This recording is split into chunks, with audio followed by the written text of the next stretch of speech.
Yeah, thanks for having me, Sam. I'm Stanley. I'm the founder of DoorDash, and it's really amazing to be here because it wasn't actually that long ago where I sat in your seats. I was class of 2014, graduated in CS, as well as my co-founder, Andy. And for those of you who don't know what DoorDash is, we're building an on-demand delivery network for local cities. And I want to start off with this photo that I took just a few months ago. And I think this was the night when we just raised our Series A. And I took this photo as I was walking back to where I lived. I actually lived in Robley at the time on campus. And I took this photo because I realized just how ridiculous the combinations of things I was holding in my hand at the time. You know, I was holding my CS 247 homework. And then I had my tax forms, since it was April, and I had to fill out taxes. And then also that yellow speeding ticket. And then right below that was a $15 million piece of paper I just signed from Sequoia. And that kind of summarizes just how ridiculous our journey has been. You know, starting at Stanford, doing this while I was at Stanford, and then transitioning this into an actual startup. And I want to share that story with you today. It all began 2 years ago, actually, in a macaroon store. It was my junior year at Stanford. This was fall quarter. And at the time, I was really passionate about, how do you build technology for small business owners. And I sat down with Chloe, the owner of Chantal Guyon, a macaroon store in Palo Alto at the time, just interviewing her, trying to get feedback on this prototype we've been working on, and also just learning about, what her problems were in general. And it was during this meeting when Chloe first brought up this problem of delivery. I remember she took out this really, really thick booklet, and she showed me pages and pages of delivery orders, and a lot of these orders she had to turn down because there's no way she could have fulfilled them. She had no drivers, and she was the one who ended up having to personally deliver all these orders. And that was a very interesting moment for us. And then we, over the course of the next few weeks, we talked to around another 150, 200 small business owners. And when we brought up this idea of delivery, they kept agreeing with us, saying, yeah, this is a really big problem for us. We don't have delivery infrastructure. It's such a huge pain for us. There's not any good solutions out there. And which led us to wonder, delivery is such a common thing. It's such an obvious thing. Why hasn't anyone solved this before, right? Like, we must be missing something here. So we thought, maybe because people have tried this in the past, right? But they failed because there wasn't consumer demand for this. So we thought, okay, so how can we test this hypothesis? We were just a bunch of college kids at the time. We didn't own trucks or delivery infrastructures or anything like that, right? We can't just spin up a delivery company overnight. So how can we test this assumption we had? So we decided to create a simple experiment with restaurant delivery. We spent about an afternoon just putting together a really quick landing page. And I went on the internet. I found some PDF menus of restaurants in Palo Alto, stuck it up there, and then had a phone number at the bottom, and which was our personal cell phone number, actually. And that was it. We put up the landing page. We called it paloaltodelivery.com. And this is actually what it looked like. Super, super, simple, ugly. Like, honestly, we weren't really expecting anything. We just launched it. And all we wanted to see was, would we get phone calls from this? And if we got enough phone calls, then maybe this delivery idea was something worth pursuing. So we put it up there. We weren't really expecting anything, and we were driving back home, and all of a sudden we got a phone call. Someone called. They wanted to order Thai food, and we're like, oh wow, like, this is a real order. We have to do something about it, right? So so we're in our cars, and we're like, okay, like, we're not doing anything right now. Might as well let's just swing by, Siam Royale, pick up some pad thai, and let's deliver it to this person, and let's try to learn how this whole delivery thing works. And we did. We delivered to this guy, up in Alpine Road, I remember. He told us I was asking him, oh, how did you hear about us? What do you do? He told us he was a scholar. And then he handed me his business card, and it said he was the author of a book called Weed the People. And that was like our first ever delivery, right? It was like the best first delivery / worst delivery you could have asked for. We couldn't make this stuff up. And then the next day we got 2 more phone calls. The day after that we got 5, and then it became 7, and then it became 10. And then soon we started gaining traction on campus with PaloAltoDelivery.com, which was pretty crazy because think about it, right? This was a landing page. You had to look up PDF menus to place your order, and then you had to call in. This isn't exactly the most professional looking site, yet people were we kept getting phone calls, we kept getting orders. And that's kind of when we knew we were onto something. When people are willing, we knew we found a need people wanted when people are willing to put up with all this. So I think another key point to remember is that we launched this in about an hour, right? Like we didn't spend, we didn't have any drivers, we didn't have any algorithms, we didn't spend, we didn't have a back end, we didn't spend 6 months building like a fancy dispatch system. And we didn't have any of that. We just launched. Because at the beginning, none of that is necessary, right? At the beginning, it's all about testing your idea, trying to get this thing off the ground, and figuring out whether this was something people even wanted. And it's okay to hack things together at the beginning. At YC, there's a mantra we like to talk about is doing things that don't scale. So at the beginning, we were the delivery drivers. We would go to class, and then after class, we would go deliver food. We were the customer support. Like I sometimes had to take phone calls during lecture. We spent afternoons just going down University Avenue, passing out flyers about trying to promote DoorDash.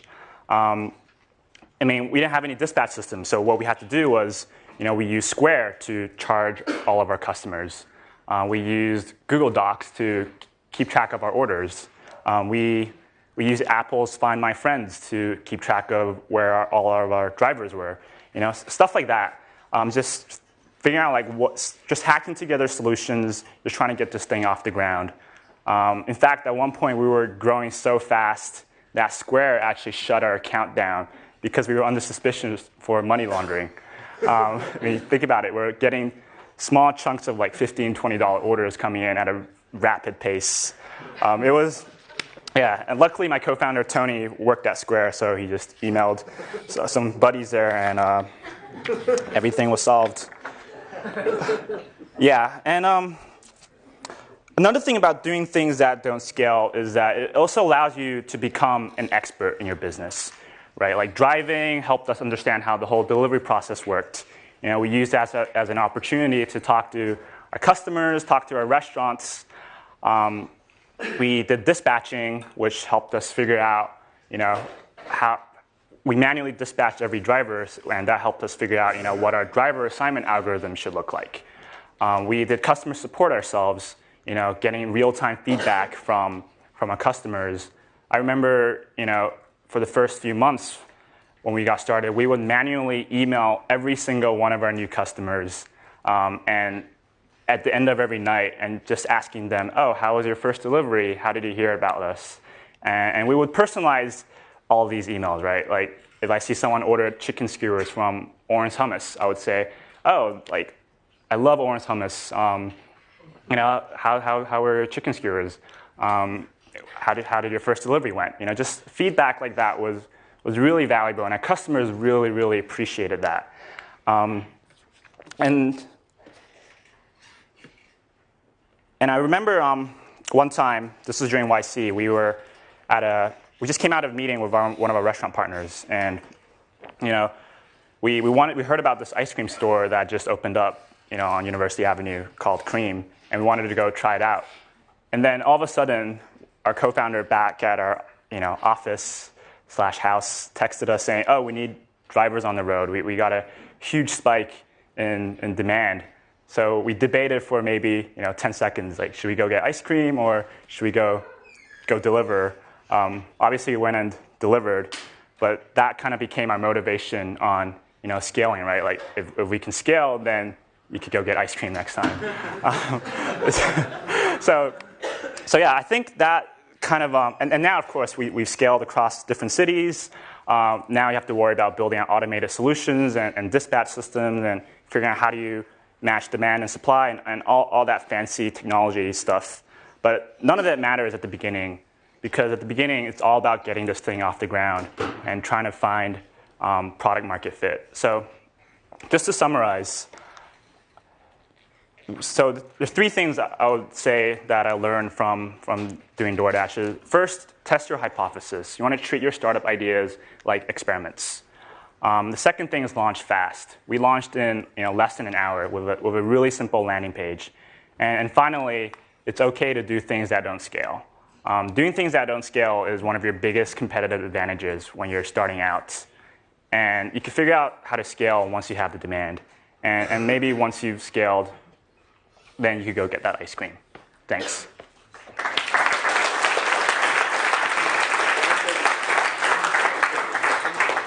Sure. How did your first customers hear about it? Yeah, so the question was, how did our first customer hear about us? Our very first one, I have no idea. We just launched PalotoDelivery.com. We didn't do any marketing. So I assumed he just must have typed in Palo Delivery into the web browser. And then after that, we did barely any marketing. I think I sent out like one email to my dorm, and that was about it. It was all through word of mouth. And that kind of just validates just how strong of a need you found.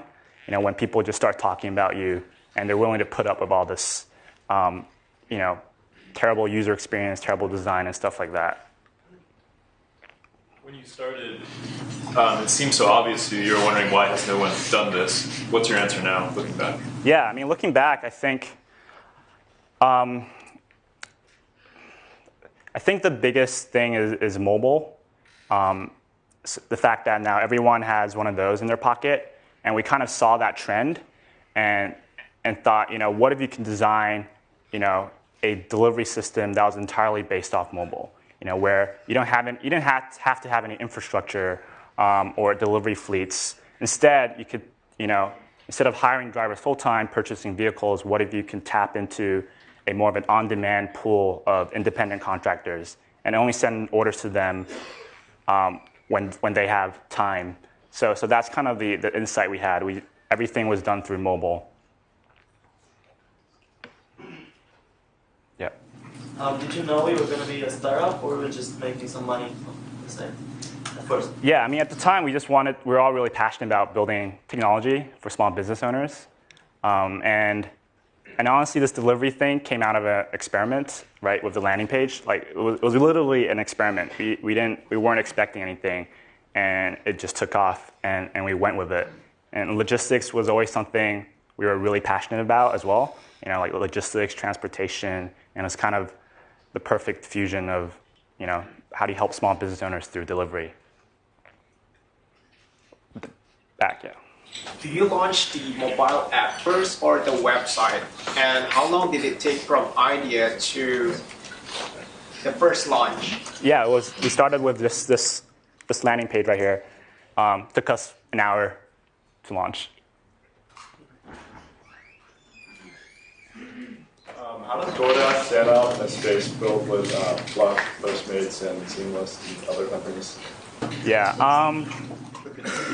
Yeah, the question was, how does DoorDash stand out among a very competitive space? I mean, in the beginning, for us, consumer demand has never been the problem, even up until now. So for us, it's just about finding a need and just focusing on serving that demand. So in the beginning, competition doesn't really matter when you're getting started. How long did it take to incorporate into a company after your first delivery? Yeah, question was how long it took for us to incorporate into a company when we went through YC. So we launched in January 2013, And then we did YC that very summer, and when we decided to take this idea through YC, we incorporated it. Let's do one more. Yeah, you. What do you plan to do next, or where do you plan to go with this besides like food delivery? Yeah, I mean, the question was where do we plan to go beyond food delivery? I mean, for us, when we started DoorDash, it was always, like I said, about, helping small business owners and figuring out, how do you serve this for any local merchant, whether you are a macaroon store, a restaurant, or a furniture shop. I mean, that's still our focus. That's like the long-term vision. For now, we're just focused on restaurant delivery as a way to scale. But ultimately, that's where we want to end up in. Thanks.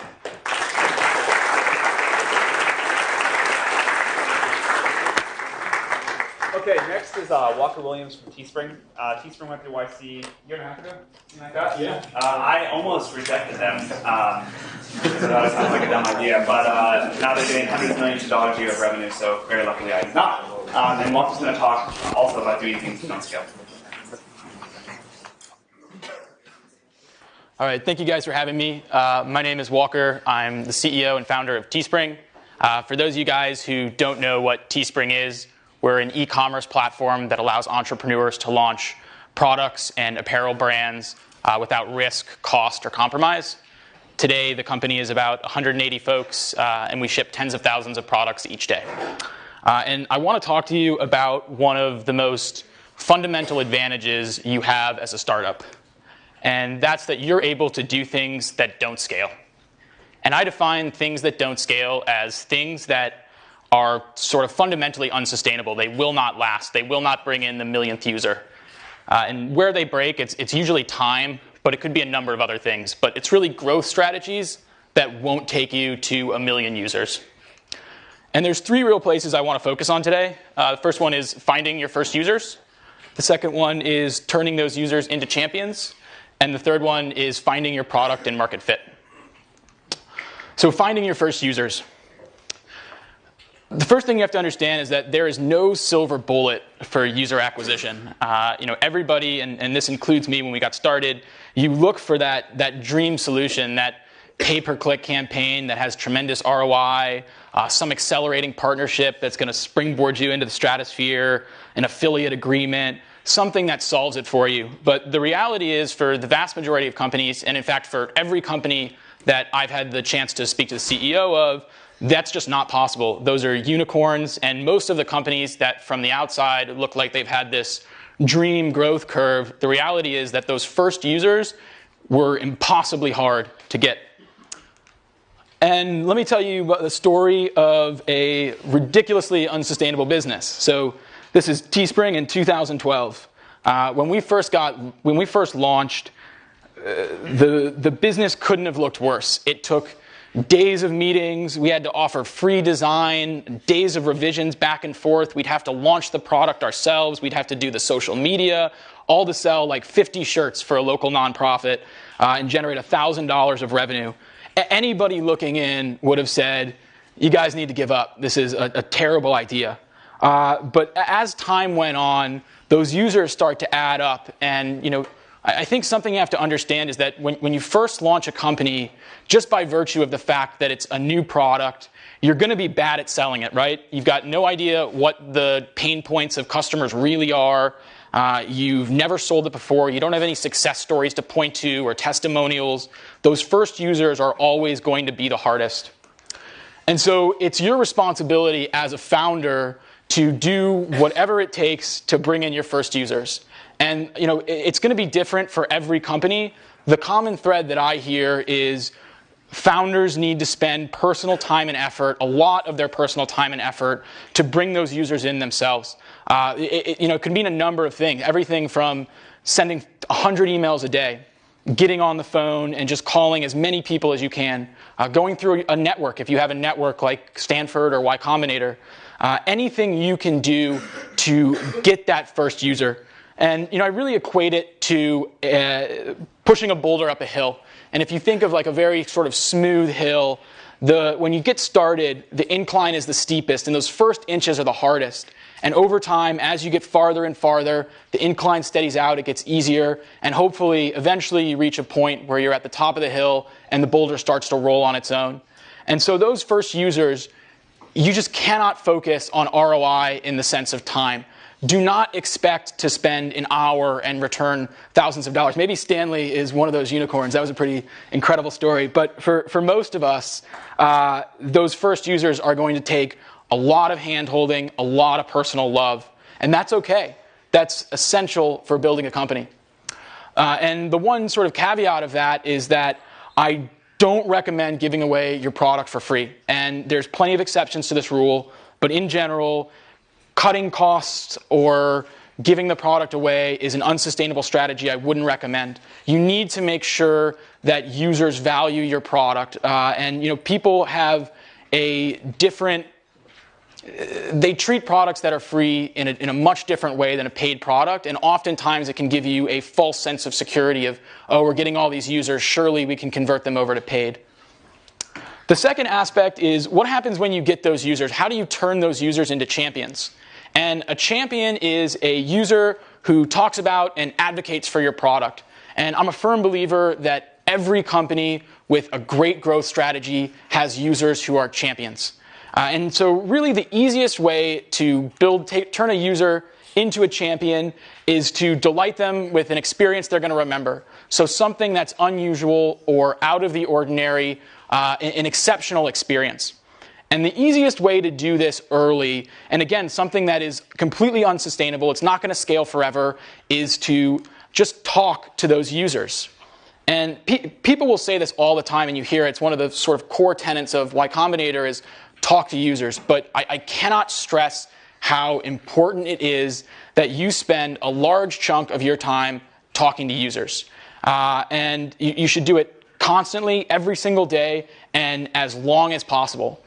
Today at Teespring, I'm still the catch-all email address, so anytime somebody misspells support or writes an email address that doesn't exist, I get that email. And so I still do about 12 to 20 customer service tickets every single day. I spend hours each night reading every single tweet, probably a little bit OCD, but that's okay. I read through all the Teespring communities. You're never going to get a better sense for your product than actually listening to real users. And especially in the early days, the product you launch with and the feature set you launch with is almost certainly not going to be the feature set that you scale with. And the quicker you talk to users and learn what they actually need, the faster you can get to that point. So there's 3 ways to talk to your customers. You can run customer service yourself. Up until Teespring was doing about $130,000, $140,000 a month. My co-founder, Evan, and I did everything in customer service. This is one that there's going to be an instinct to quickly pass off. And that's because it's painful. Even today, when I open our customer service portal, I have like an emotional reaction where my stomach sinks because it sucks talking to users who have had a terrible experience. And it's painful. It's something that you love and you've put so much effort into and you've gotten it wrong, or they've had a terrible experience, or somebody didn't treat them right. But it's so important that you go through that and learn what you need to build, what you need to fix. The second step is to proactively reach out to current and churned customers. And churned customers are customers who have left. And this is one that often falls by the wayside in sort of the pursuit of new customers. But you want to make sure that your customers are having a consistent, good experience. You don't want to just leave those current users as sort of, you don't want to take them for granted.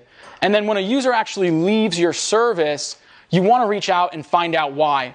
Both because that personal outreach can make the difference between leaving and staying. Sometimes people just need to know that you care and it's going to get better. And because even if you can't bring them back, there's a chance that you can learn from the mistake you made that caused them to leave and fix it so you don't churn users out the same way in the future. And the final one is, again, the one that I'm probably too OCD about, but it's social media and communities. You need to know how people are talking about your brand. You need to reach out and make sure that when somebody does have a bad experience and they're talking about it, that you make it right. Problems are inevitable in startups. There's going to be issues. You're not going to have the perfect product. Things are going to break. Things are going to go wrong. That's not important. What's important is to always make it right, to always go the extra mile and make that customer happy. One detractor who's had a terrible experience on your platform is enough to reverse the progress of 10 champions. It's all it takes is one person out there to say, no, you shouldn't use those guys for X, Y, and Z reason, to ruin a ton of momentum. So even if it's, there's examples in the early days where we would mess up massive orders. We'd print the color slightly wrong. It would be the wrong size. And it would be like half of our GMV for that month. And we would know we got it wrong. The customer would be unhappy. And sort of this instinct is, well, it's only a little bit off, or it's not completely wrong. It'll be fine. But the reality is you just got to bite the bullet and make sure that it's right. And those customers, the customers that are often originally the most frustrated, tend to turn into the biggest champions and the longest term users. And the last one I want to talk about is finding product and market fit. And what I mean by that is that, I mentioned this earlier, but the product you launch with will almost certainly not be the product that takes you to scale. And so your job in those early moments, in those early days of a startup, is to progress and iterate as fast as possible to reach that product that does have market fit.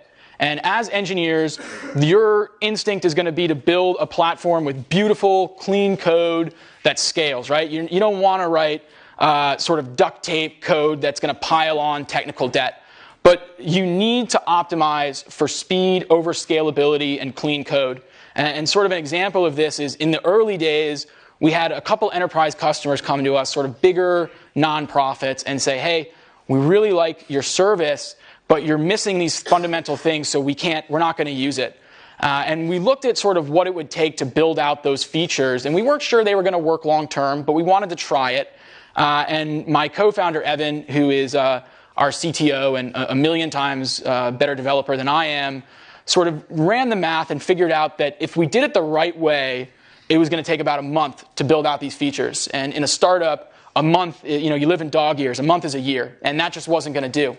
So he actually went out, duplicated the code base, duplicated the database, and was able to basically build a completely different product that he didn't have to worry about the existing users for to serve these enterprise customers.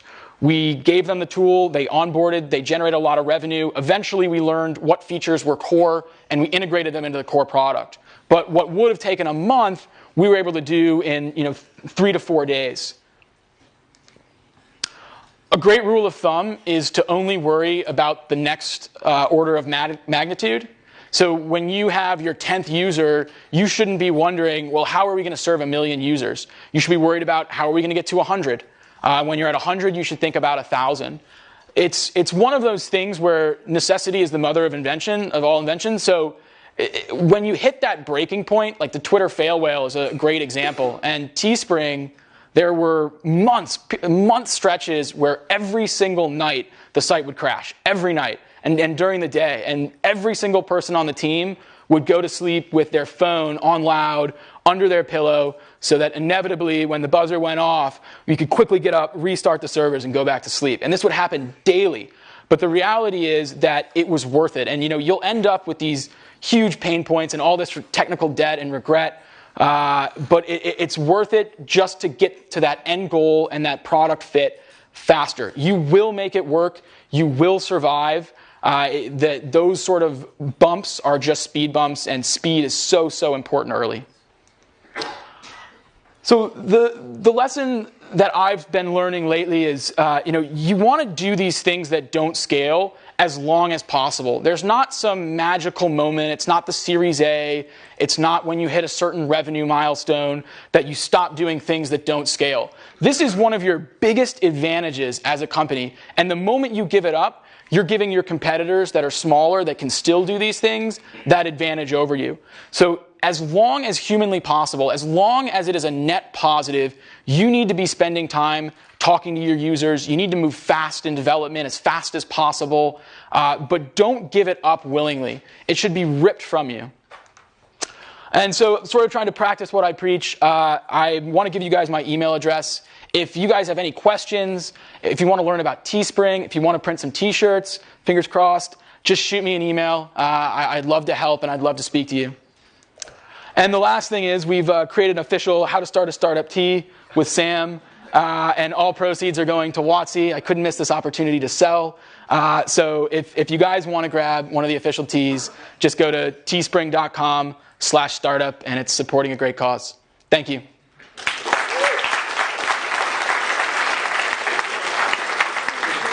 Sure. Go ahead.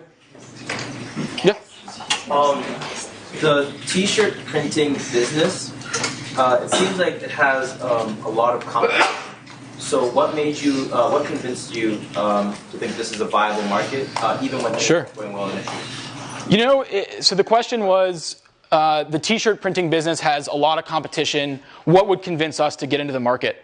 I think there's two factors to it. So first, I completely agree. From the outside, people have been telling us that this is a silly idea since day one, and sort of at every order of magnitude we reach, people will come and say, hey, that's a terrible, terrible idea. Why are you doing that?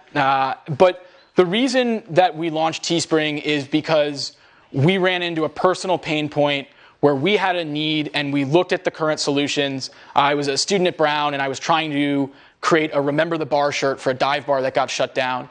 And I realized that nothing matched my needs. And so because I knew that I had that pain point and I knew there was market fit and I had seen people adopt the product, I knew there was something there. And it was also one of those things where you can sort of feel you can sort of feel the wind on your back, where people are adopting the product quickly. The pain point is clearly there. It's not a met need. So I would say that oftentimes great ideas start by looking like silly ideas, and then you can sort of feel out whether or not there's a scalable business here by how people are adopting it. Is it possible to bring customers aboard? Sure. Are nonprofits your biggest customer base? No, today our biggest customer base are entrepreneurs who are trying to build brands and businesses. We have a little over 1,000 people that make their full-time living on Teespring today via brands they've launched. And the other side is influencers, so YouTube stars, Reddit communities, bloggers who want to add product, merchandise as a way to sort of create a brand and monetize that affinity. So those are our two biggest markets. We still do work with a lot of nonprofits and love working with them. It's still a part of our business, just not the majority. Thank you. Yeah.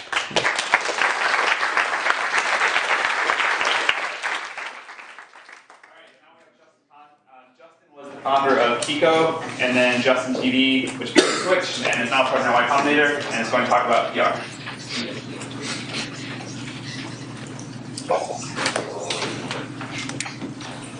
Cool. Well, while I wait for the slide to happen, I started a bunch of startups, but I think you've heard a lot of awesome, kind of how did I get started stories. So I'm going to talk about something very specific that people always have questions with, which is press, and like how do you get it? How does it work? It's something, this is kind of like an abridged version of what we talk about at Y Combinator, and hopefully you guys will find it helpful. So, a lot of people, I think when they first get started with entrepreneurship, think about getting press and being in the press as something that happens magically. They think about it as like something that, journalists are like out there, like trying to find the best stories and really, like discover it's like a meritocracy. Which is like absolutely not the case. So before you think about press, one of the things you really want to think about is who you want to reach and like what's your actual goal, right? A lot of people, like I know when I got started, I wanted to just be in the news because I thought that's what like you did as an important company. And it turns out if you don't have any goals, you're not going to achieve them, right? I mean, that's true of like pretty much everything. And with press, if you just like aimlessly want to be covered, it's not really going to do anything for your startup. So getting like in the news is nice because you can send it to your mom and say, hey, I have a real job. Look, we're in the New York Times. But if you don't have a actual goal for your like a business goal with it, it's really just like not a good use of time. So there's many different goals. One example is you might want to with Social Cam, which was a spinoff of Justin TV. It was like an app that was kind of like video Instagram, and our goal was really to be known as like a video like Instagram app and like be thought of in that context when it was time to pitch our like Silicon Valley investors and influencers. And so we really wanted to get in like tech press and kind of be positioned as this like new hot social app. With exec, one of my goals was the second, like to get customers. So exec was like a local cleaning service, and our goal was to get people in San Francisco to use it. It wasn't like useful to get the national press because 99% of those people couldn't use it. So we really targeted initially a lot of like SF Chronicle and like local San Francisco press that would directly talk to people who could potentially use our app. For Twitch, which is probably the thing that you guys mostly know, it was Twitch was a ESPN for gaming, or kind of like a live streaming community of gamers, and our goal was with press was like to reach the gaming industry, because like when we started, now it's like 55 million uniques and like people in the gaming industry know about it, but when we started nobody really knew that like it was a place to advertise, and like it wasn't like known as like a we were a very nascent small gaming community, and our goal was to like get people in the gaming industry, whether they were developers or advertisers, to think about us as like an important place where like influencers were. So we really targeted industry trades and game dev blogs and places where like gamers were, Games Beat, stuff like that the industry was reading. So, what's an actual story? I think there's a bunch of different types of stories, but these are usually the ones that you see in, startups. Those are like product launches, like you just launched a new version of your app. There's fundraising. For whatever reason, press loves to write about fundraising, even though it's not very interesting. So, like if you raise $1 million seed round, pretty much you can get that covered. Milestones or metrics, like you've achieved $1 million a week in revenue. That the company that bought Exec just announced that they achieved $1 million a week in revenue, and it was covered pretty widely. Like business stories, which generally happen when you're like already a successful company. Someone like a New York Times or New Yorker or Business Magazine will like want to cover like kind of the story of your startup. Usually you don't have to worry about that in the beginning. What I like to call stunts, which are like, I don't know if you guys remember, but a couple of years ago, this YC company called WePay dropped a block of ice with money frozen in it outside of the PayPal, like a PayPal developers conference, because they were like, PayPal was like in the news for freezing, like various developers' accounts. And so that was like widely covered because it was just so kind of an interesting thing, and it really it got them in the story, right? They wouldn't have been talked about in the context of PayPal at all, really. Hiring announcements. If you're a big enough company and you hire someone really important, people will want to cover that. And then contributed articles, like you writing some sort of industry overview or some opinion piece in like maybe a tech blog or site like that. So those are like basically any of those things can be stories. One of the things that people usually don't think about is that you really have to think about like everything. When you start a startup, you think that everything you're doing is interesting, but that's not true for like other people, right? Like what you really need to think about is like objectively, if I wasn't the founder of this company, would I want to like read a story about what I'm pitching, right? So your incremental feature release, your 2.01 feature release might not be interesting if like just because you added like find your contacts in Facebook or something. Like you really want to take a step back before you invest the time in like actually trying to pitch a story and think, will anyone actually want to read this? Because what people are, journalists and bloggers are looking for is things that people actually want to read, right? The other thing is like you don't actually have to be very original. Your press and news doesn't have to be original. It just has to be like what I like to call original enough, right? So you don't want to be the second cooler company to raise $5 million on Kickstarter, right? That's like the first guy gets like all the news. But like if you're I think the first video game console to raise $10 million on Kickstarter, like Ouya was, that was like, or they raised like $1 million in 24 hours. That was like huge news because they were kind of like the first in that category, right? Even though other people had raised a lot of money on Kickstarter before. So just like think about your stories in the context of like where they are in the, like what else has been written about, and if they're like kind of novel enough and they haven't been something that was like just written about in the news. So what are the like actual mechanics of getting a story? This is like pretty tactical. So if you want to get your news in, the press, basically there's some easy, simple steps. So it's basically, getting press is like, you can think of it like a sales funnel. So you're going to talk to a lot of people, and not all of them are going to convert, right? And so you shouldn't be upset when someone, like one individual person or reporter or whatever, doesn't write your story. The first thing is like you have to think of a story, right? It's going to be probably one of those things that I listed up before. The second step is like you want to get introduced to a reporter or multiple reporters who are going to write about your thing. It's like much, much easier, just like any sort of business development, to actually get in touch with them through someone.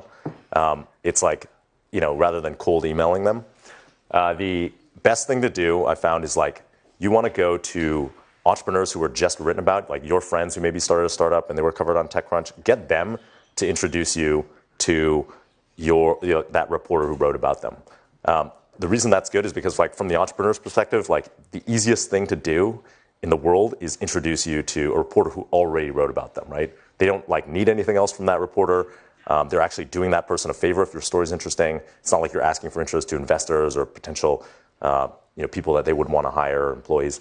And then from the reporter's perspective, they're getting intro to someone who they already vetted as interesting. Like they're getting an intro from someone who they thought was interesting enough to write about. And so, like, by the transitive property, you're basically they're gonna think you're probably interesting. So you get like an email that's like, from this guy that introduces you to the reporter, and you want to get in contact with them with enough time that you can actually get them to like write a story, probably a week in advance or more, because they're not going to like drop everything they're doing to just write about your news. So a lot of people, especially first-time entrepreneurs, will come and say like, "Oh, Justin, I'm launching this product tomorrow. Like, can you get me in this, TechCrunch or something?" And that's like probably not going to happen unless you already have a relationship. The best way to do it, the best thing to do is like give yourself some lead time, get that intro in advance, and then so then you should like once you've set a date for your news to go out, you're going to launch your product like in 2 weeks. You have this intro. You set up some sort of meeting, and you really want to get the reporter to like invest time and effort in you, right? Because they don't like there's like kind of a sunk cost fallacy at play.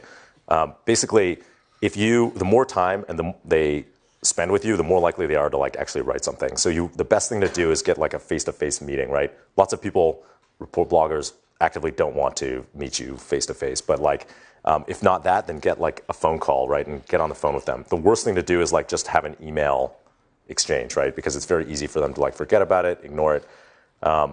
So you want to like actually try to get in contact with them, set up a meeting. Okay, so then the next step is actually pitch them. What I usually do is actually write out all my news, like the story that I would want to see published, like in bullet points, and I will write out the story, my ideal story, and I'll memorize it, like the entire like set of bullet points. And when I have a conversation with them, if it's in person, I'll like walk them through this. Like I'll have a conversation that's like structured like my outline, and they'll be like taking notes, right? And then they'll go and transcribe those notes into a story. And so it's like like what I wrote will eventually be translated into a actual story.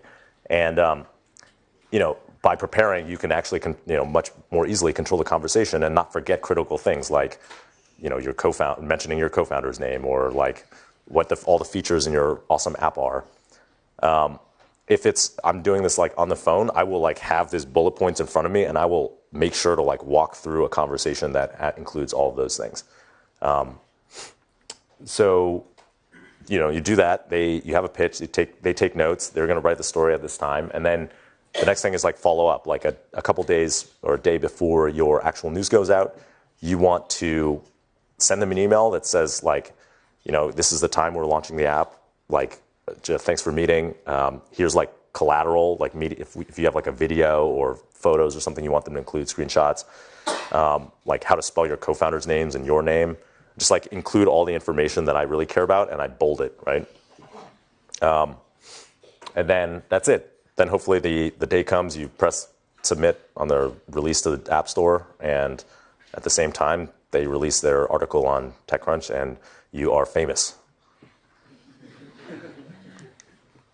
Okay, so a lot of people ask us about PR firms. So, I think in the beginning, it's kind of like everything else you do at a startup. You want to do it yourself before you hire someone else to do it. And it's actually pretty easy, especially with tech press who, and bloggers who like constantly need new things to write about. And, I strongly encourage people to like try it themselves and kind of get started by learning the process themselves before they hire anyone. One thing I'll say is that like firms can only help you with like kind of the contacts and the logistics, but they can't help you know what's interesting about your company, or I've never had anyone who's been able to tell me what the stories that I'm producing are. They've only been able to tell me, like here's a list of reporters that you might want to contact. So you really have to be responsible for thinking about like what's interesting about your company and what are you doing. What's the roadmap of interesting things that you're working on. They're also really expensive. I think we were spending between $5,000 and $20,000 a month, which is like for various firms. That's a lot for a startup, right? It's generally not a good use of money, I would say, especially in the very early days. Getting press is a lot of work. So you should really make sure it's worth it.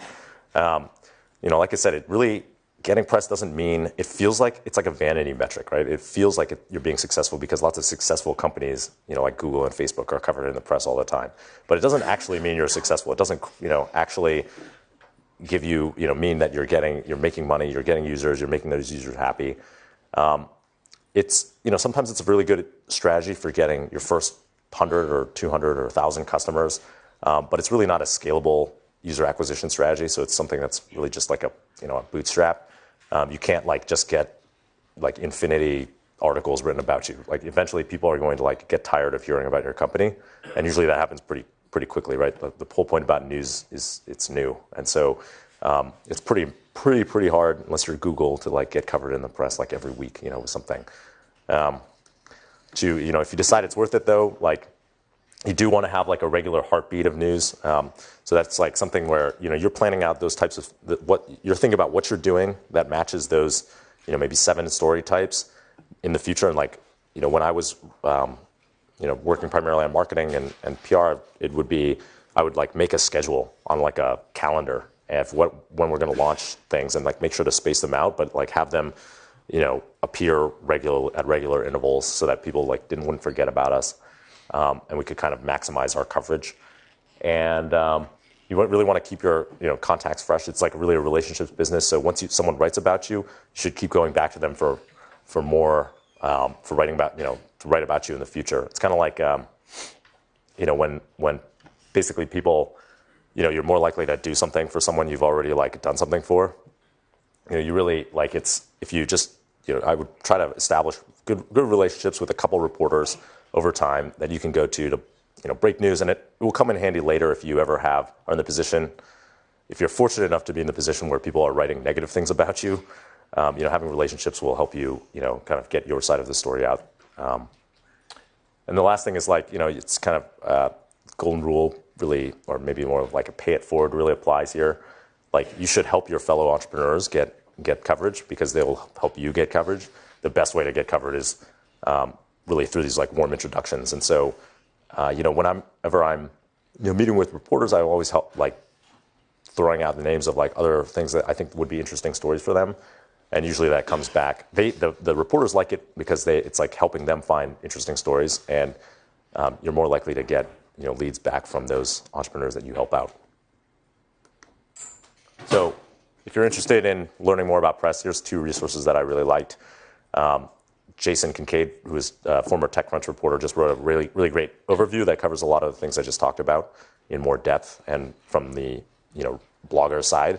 That was a really great book. And then kind of an evil resource is this book, Trust Me, I'm Lying, which was written by a former marketer at American Apparel. And he talks about a lot of ways that he pretty evilly actually manipulated the press, but I think it's a pretty good look into the psychology of how people things spread on the internet, how stories spread on the internet, and I it's might be valuable to take a look at. Cool. That's basically it.